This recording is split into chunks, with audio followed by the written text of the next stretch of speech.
এই সুন্দর গ্রামে মানুষজন প্রতিদিনের মতো নিজের কাজে ব্যস্ত। হঠাৎ একদিন এই শান্ত গ্রামে একটি ভয়ঙ্কর মনস্টার।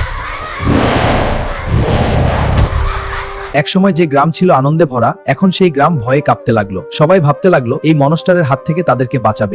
হে ভগবান, আমাদের রক্ষা করুন, সেই ভয়ঙ্কর রাতের হাতে প্রাণী বাঁচান।